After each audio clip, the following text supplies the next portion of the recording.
In the previous video, we have discussed that how you are going to frame the equations and how you will be solving the aggregates of national income. Beta, after knowing about all these concepts, now today we are going to start solving, or we are going to first see the how many methods are there to find out the national income. Okay, see, national income of a country can be measured by 3 different methods. Okay, that means for solving out the national income, there are 3 different methods by which you can find out the national income. The first method will be value added method, the second method will be income method, and the third method will be expenditure method. As in the circular flow of income, chapter number 1, we have even discussed there are 3 phases of national income. The first phase was the production phase, the second one was the income phase, and third one was the expenditure phase. So it is very easy to remember that how many methods are there in national income. Even there are 3 methods. In value added, you will be producing goods and services. You can say that. In income method, obviously we will be seeing that how the household is getting the factor of payments. And in the third one, we are going to see that how the sectors are doing the expenditure and how that again become the national income of a country. Now, after knowing about that there are 3 methods of finding out the national income of the country, we are first going to see the first method. And what was the name of the method? The name is value added. Beta, even there is a substitute word of value added method, that is product method. In some of the time in CBSE, they can ask you to find out the national income with the help of product method. So you need not to be confused. That is just a substitute name of value added. There are even more substitute words of value added, but you have to just remember about product method. Okay. Now we are going to see the definition. What is there in the definition? It refers to addition of value to the raw material by a firm. Addition of what? Addition of value of the raw material. Now to understand the definition, we are first going to see an example that is very clearly going to mention that how we are going to use this definition. Okay.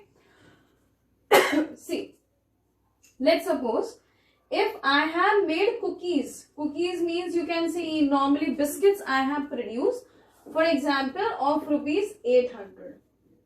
I am selling these biscuits for 800 rupees. Okay. For making these biscuits, I have purchased raw materials of costing 600. मैंने 600 रुपए का raw material खरीदा. मान लो गेहूं खरीदा, सूजी, बादाम, जो भी है, dry fruits, each and everything I have purchased for 600 rupees. ठीक है. सो purchase of raw material, that means I have purchase these raw materials. Clear? Now can you tell me, when I have purchased raw material of 600 rupees and I am selling it for 800 rupees, so how much value I have added from myself? That is 200 rupees. Now, so after knowing about this concept, see what is the formula of value added. Value added is equals to value of output minus intermediate consumption. Value of output means the goods that you are going to sell, and intermediate consumption means the goods that you are going to purchase, means the raw material that you are going to purchase. Okay. For example, if I say, what example I have used, I am selling the cookies for 800 rupees, correct? And for that I have purchased raw material of 600. So how much value I have added for it? It will be equals to 200. Yes. That means 200 rupees is being value added for making these cookies. Okay. Now see further.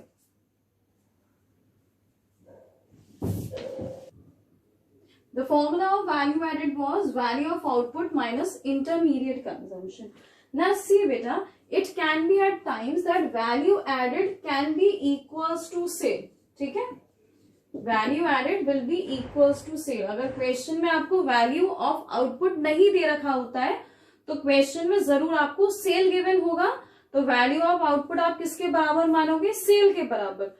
लेकिन कभी कभी ऐसा भी होता है कि जितना भी स्टॉक हमने क्रिएट किया, whatever stock we have created, we were not able to sell it fully. तो यानी कि कुछ ना कुछ अनसोल्ड स्टॉक हमारे पास रह गया, तो उस कंडीशन में हमारा वैल्यू ऑफ आउटपुट थोड़ा सा चेंज हो जाएगा। क्या चेंज होगा? That means in case if there is unsold stock, then the formula of value of output will be value of output is equals to sale plus change in stock. This delta sign denotes the change. Now what will be the formula of change in stock? How you will be finding change in stock? It will be equals to closing stock minus opening stock. Each and everything will be given in the question. You need not to worry about कि ये हम कैसे निकालेंगे, वो हम कैसे निकालेंगे, लेकिन क्या क्या याद रखना है? सबसे पहले अगर क्वेश्चन में नॉर्मली सेल दे रखा है तो वैल्यू ऑफ आउटपुट की जगह सेल लिख देंगे, कोई प्रॉब्लम नहीं है, ठीक है। दूसरी चीज अगर हमें याद रखनी है कि इन केस अनसोल्ड स्टॉक है, मान लो क्वेश्चन में ये भी गिवन है कि क्लोजिंग स्टॉक इतना है, ओपनिंग स्टॉक इतना है, तो हमें तुरंत कंफर्म हो जाना चाहिए कि यानी कि अभी मुझे चेंज इन स्टॉक इसमें प्लस करना ही करना है। तो मैं क्या कर दूंगी? Value of output is equals to sale plus change in stock. अब चेंज इन स्टॉक या तो चेंज इन स्टॉक गिवन होगा, और अगर क्वेश्चन में सीधा सीधा चेंज इन स्टॉक गिवन नहीं है तो हमें क्या करना है? Closing stock minus opening stock. अब इसके आगे जो दो मेन चीजें आपको याद रखनी है वो कौन सी है? क्वेश्चन में इंटरमीडिएट कंजम्पशन भी गिवन ना हो तो क्या करना है, फिर क्या लेना है? अगर क्वेश्चन में इंटरमीडिएट कंजम्पशन गिवन नहीं है तो they will be surely giving you purchases, तो वैल्यू ऑफ आउटपुट की जगह वो आपको सेल दे सकते हैं, इंटरमीडिएट कंजम्पशन की जगह वो आपको परचेज वैल्यू दे सकते हैं।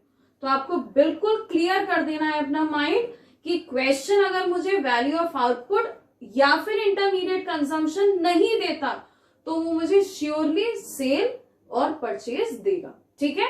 उसके बाद क्या याद रखनी है? इन केस, अब जो मेन हाईलाइटेड 2 पॉइंट्स है वो आपको बहुत अच्छे से याद रखने हैं बेटा। वो क्या हाईलाइटेड पॉइंट्स है? सी है।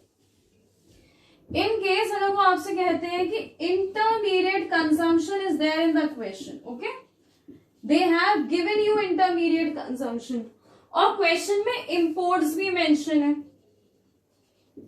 Intermediate consumption is also given and imports is also given in the question, तो यहां पर हमको इंपोर्ट्स कंसिडर नहीं करना है।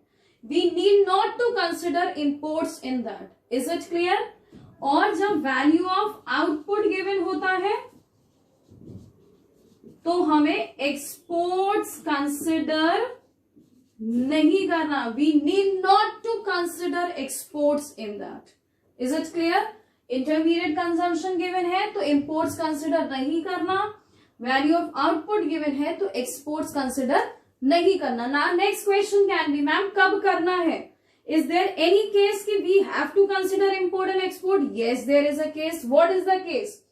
इन केस इंटरमीडिएट कंजम्पशन गिवन ना होकर it is given that domestic purchase.